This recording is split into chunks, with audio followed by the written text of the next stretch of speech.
ஏன்னா கூழாங்கலுக்கு பயங்கர மகத்துவம் உங்களுக்கு. ஸோ வீட்ல என்ன பண்ணுவாங்க, நான் ஏற்கனவே சொல்லியிருக்கேன். கண்ணாடிக்கு வந்துட்டு ஒரு அருமையான மகத்துவம் இருக்கு.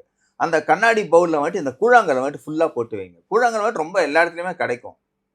புரியுதுங்களா? அதுல மல்டி கலரும் கிடைக்கும். ம். மல்டி கலர் இருக்கு. சிங்கிள்ஸ் கலர் கூழாங்கல் வைக்க வேண்டாம். White, brown, blue.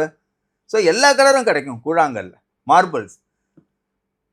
அந்த கூழாங்கல்ல வந்துட்டு ஒரு கிளாஸ்ல போட்டு வீட்ல வந்துட்டு நடுவுல வைங்க.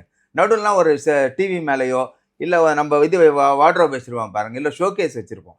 அது நல்லா விசிபிளா கண்ணு பார்வைப்படுறாப்புல வைங்க இது. அதே போல என்னன்னு கேட்டீங்கன்னா, கண்ணாடி வந்துட்டு நிலக்கால்ல மாட்டுங்க. ம். ஃபர்ஸ்ட் நீங்க வீட்டு உள்ள என்டர் ஆகும்போது கண்ணாடி வந்துட்டு வச்சுடுங்க. சின்ன கண்ணாடி வைங்க. பெருசா வைக்கணும்னு அவசியம் கிடையாது.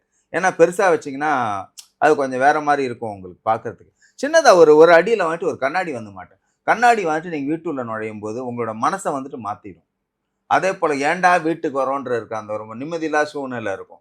எல்லாமே இருக்கும். அந்த வீட்ல வந்துட்டு சந்தோஷம் இருக்காது. சிலர் கேட்பாங்க, சொந்த வீடு கட்டினேன் சார், இந்த குறை இல்ல சார். இதெல்லாம் வந்துட்டு சின்ன சின்ன விஷயங்கள். அப்புறம் இன்னொன்னு என்ன செய்யுங்க அப்படின்னு கேட்டீங்கன்னா, கிழக்குல இருக்கு பார்த்தீங்களா? நெறைய பேர் என்ன பண்றாங்க அப்படின்னு கேட்டீங்கன்னா, வீட்டு வாசல் எல்லாம் டெக்கரேட் பண்றாங்க, எல்லாம் சொல்றாங்க. வீட்டு உள்ள வந்துட்டு சூரிய வெளிச்சம் வரணும். ம். ஸோ வீட்டு உள்ள சூரிய வெளிச்சம் இல்ல அப்படின்னு நெனச்சீங்க அப்படின்னீங்கன்னா, வீட்ல வந்துட்டு ஒரு சின்ன ஹோல்ஸ் போட்டு சூரியன் ஒரு இடத்துல வராப்புல வச்சுடுங்க. இது இது வந்துட்டு போதும். கிழக்குல வைக்கிறது ரொம்ப விசேஷம்.